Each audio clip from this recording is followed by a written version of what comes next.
are going to talk about markers and how markers, and I'll explain what a marker is in just a second, but how markers provide us guidance on our journeys. You know, big journey and then the little journeys that we take that fold up into life's larger experience. And for those of us who've done hiking, right, we know that there's blaze markers on trees that provide us with direction on, and that's what we're going to talk about. And first, I want to just reference what we were talking about last week. We finishing up on mirrors and how everything around us is really a mirror of our thinking. So, you know, really when we take a look at the people, the circumstances, all of these things that we have around us are really a reflection of how our thinking is, and our thinking really is really a mirror to the universe, right? So, and I think that's a really powerful point, because now we're going to start getting into markers and synchronicities. So our marker conversation is really going to be about getting in about a preamble for synchronicity. So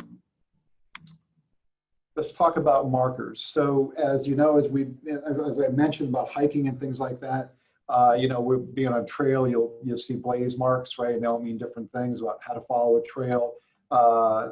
Ancient cultures, Native Americans use guide stones. You see a lot of guide stones now, like you see them along the highway, on some of the rock formations and things like that. I've got a set of guide stones that were given to me years ago that I really cherish.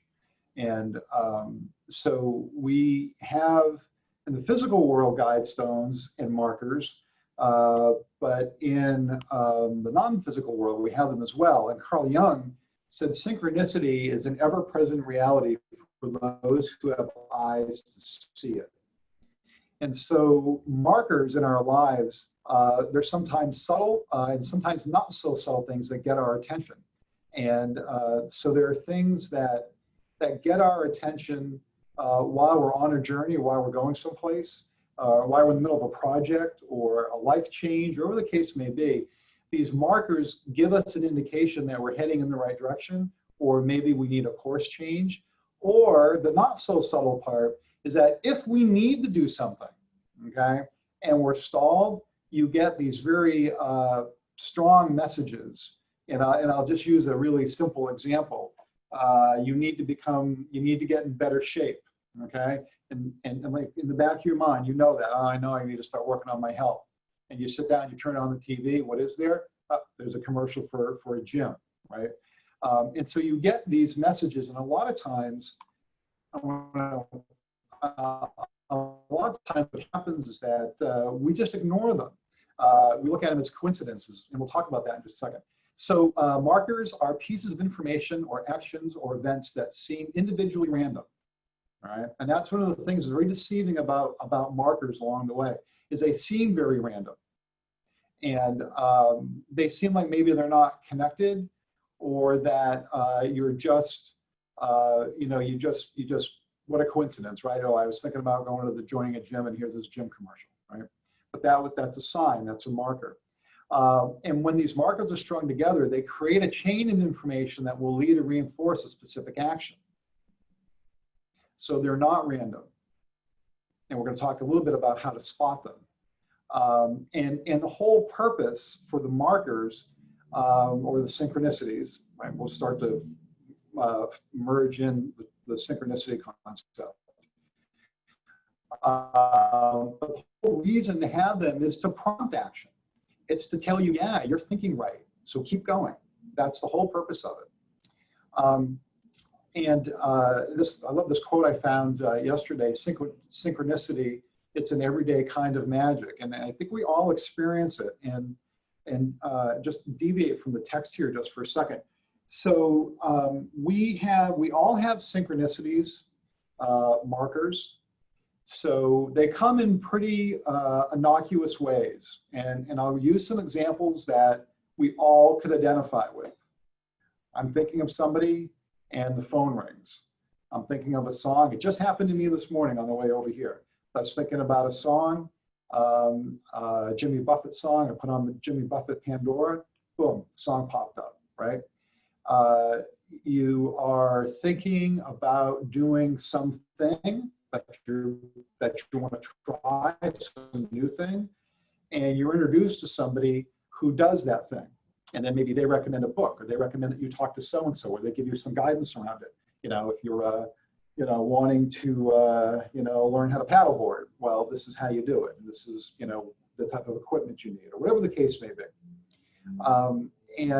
We can all identify with those because we all have those, right? We all, and I think a lot of times the way we're socialized to ignore them or just look at them as strictly just a mere coincidence and it doesn't matter. And the simple fact of the matter is that's not true, is that they do matter and that they're there specifically to give you, to prompt you and give you guidance and to keep you going in a direction or maybe even a course change. They could come as a word, a TV commercial, a name you keep seeing. A lot of times, this will actually happen to me a lot, where I'll hear someone's name. It could be somebody within the company, it could be somebody outside of the company. And I have this rule of threes. That if I hear something 3 times, I act on it. So, I know I'm staring at Allie right now because she's top of my screen, right? So Allie might come to me, 2 or 3 times. Once I'm like, okay, got it. Twice, okay, now I'm paying attention. When I heard it 3 times, she's on my list to call because I know there's a reason why I've got to call her. So they could come as a name. They can come as an image in your mind. You might get over and over again. Like I say, you can meet a new person. You might reunite with an old friend, or somebody might recommend a book. Or again, you might be introduced to a new person that's going to help you with whatever this thing is you want to do. And a lot of times that they'll come as ideas that are triggered by a current circumstance. So you could be working on a project, right? It could be at work, it could be personal. And then all of a sudden, because you're working on that, you'll get an idea. And that idea will then take what you're working on, that project, and then maybe angle it in a slightly different direction or propel it forward, right? And they come in sequence. And we're going to talk about peripheral vision in just a second. But they come in sequence, and you can string them together, really follow them like breadcrumbs. And so I call it your perceptive peripheral vision. So, when I think of peripheral vision, I think of a basketball player dribbling a ball down the court, looking all over the place, right? Looking outside, not just straight, but, through their peripheral vision about, who they're going to pass the ball to. Could be peripheral vision driving on the highway, right? So we have physical sight peripheral vision, but we also have our perceptive peripheral vision, where we can actually have our radar turned on, for things like these markers or synchronicities, right? Where we're not just dismissing them as just random coincidence, how about that, right? When you understand that these markers, really gifts that come to us and to give us information that we don't ordinarily have, right? That's when you're turning on your perceptive peripheral vision, okay, where you're kind of perceiving things. Now, not everything is a synchronicity. And one of the things about it is that when you have these, you can't seek them out. You have to be the receiver, okay? So when you have one that comes to you, you will know it. You'll know, I call it when you get a hit. When you get a hit, you will know it. But the key to it is you have to believe that it exists first. Because if you don't believe, then your radar is going to be kind of turned off. And so you can't, be scanning around the room, hey, I'm looking for a marker. I'm looking for a sign that I can do this. It doesn't work that way. You have to be ready to receive. And so, a lot of times you'll see people, you know, that they'll be actively looking for, you know, an indication that they should do something. Well, the problem is by the act of looking, just by the act of looking, you're going to miss what's supposed to be coming to you, because if you're in receiving, okay, you can't be receiving and looking at the same time. So it's a matter of being aware and kind of opening up your peripheral vision, or as I call your perceptive peripheral vision. And you're basically saying, okay, well, I'm open to what markers might come to me, and now I'm just going to relax and let them come to me when they're supposed to, because they come at the exact right time. So how do we be open to markers? So first of all, we have to keep an open mind. So to some degree, we have to forget how we've been socialized, especially in the West, in Western religion, where you know, that there's certain rituals and things like that that kind of nullify our ability to be able to kind of see things on our own. So we have to have an open mind about that. And I think the other thing that's really critical is we have to accept that nothing is a coincidence. Really, not much is random, right?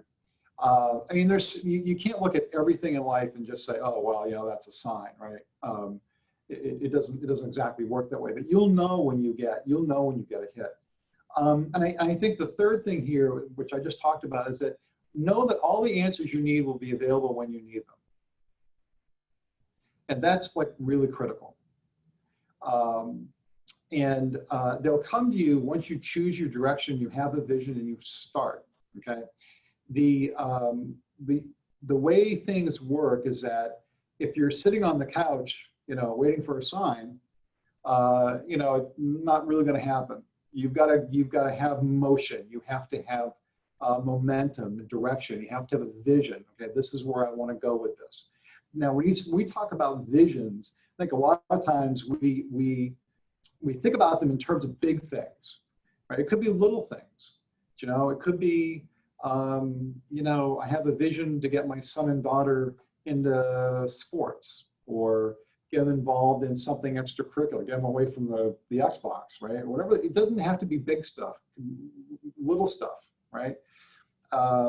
Universe doesn't know size, and it doesn't know time. So everything can happen quickly, or everything can happen slowly. It just depends on how you see it, right? But you have to start. You have to be the ignition, right? You know, you won't get signs and markers necessarily unless you're already, you know, thinking or in motion about doing something. When we talked about, you'll see the markers as they come to you. You really can't seek them out, right? But when you get a hit, you'll know it, right? And you'll know it because it'll just be super obvious to you. And we'll talk next week about in greater depth. I've got some much greater, more interesting stuff. I just had one happen to me that I'll share with you guys next week about much greater synchronicities. And then you follow. Once you've got a hit, then you keep going in the direction, right? Whatever direction you're supposed to be going in, and until you hit the next one. And then, as I like to say, it's a wash, rinse, repeat. So it's a fun topic. So here's what I'll challenge you for the next week is be aware, okay, of what markers are, and write them down. Just take a minute and just write them down as they're coming to you. And they could be really subtle, small things. They don't have to be big things. But once you understand what they are and you look for them, okay, then it's going to be a lot easier to identify maybe larger or more important ones as they come to you. So it's a super fun topic, and I'm looking forward to getting into it in greater detail next week. So have a great week. Take care.